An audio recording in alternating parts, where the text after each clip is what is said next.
Na det tony koa mahita izay mbola miconnecta nefa sainy nefa sarotra. Ka ny akamaroana tanora amin'izao nerina eny dia ato sisa miasa manao vente en ligne. Vola tokony atao rakitra avadika hoe mega. Nefa manoatra noho ny vidina tomobila ny vidiny. Efa eo andalam-pitakina ny fampidinana an'io izay tanora zao roneny a. Ary ny vidim-bary.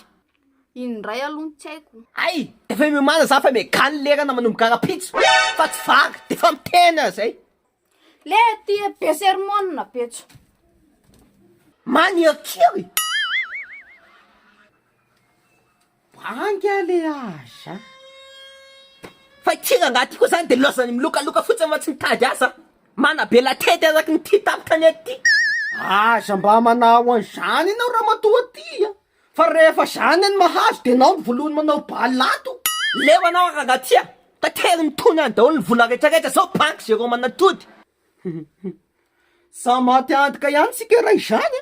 Rehefa samba misy ny laoka de izao zero manatody zao ro endasina. Atao friry. Sao a? Aleo misaraka. Isaraka ahoana? Fotoana ny fanovana zao ragatia. De aleko manovanao.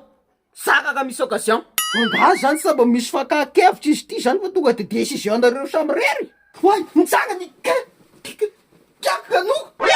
Fa itony koa zany tsy malala mandodona fa tonga de miditra zebra tetran'olona ty fotsiny. Zay ndray a. Efa eo ihany tony de manao vavolombelona amin'ny fisarana e vady. Vavolopaty fa samba vavolombelona sao. Efa maty io. Tsy de zany loatra ny natongavako hoe fa naheno an'le resaka reo aho hoe fotoana ny fanovana zao. De tokony asiana fakakevitra ho ana efa gli na hoe efa maty. Betsaka nefa maty teto amin'ny tanàna fa tsy mandry am-piadanana e. Betsaka amin'ny mpangalatra taolapaty. Betsaka amin'ny manao maloto eny amin'ny fasana. Fa tokony mba mifanaja e. Sa mbola ho tsarainana e. Ohatra ny ela be anao zany ka.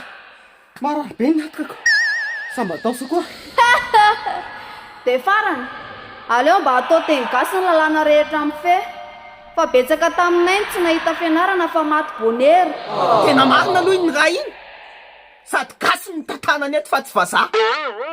Zonany zany e. Fa tena babony amin'ny fitiavan'ny tanindrazana.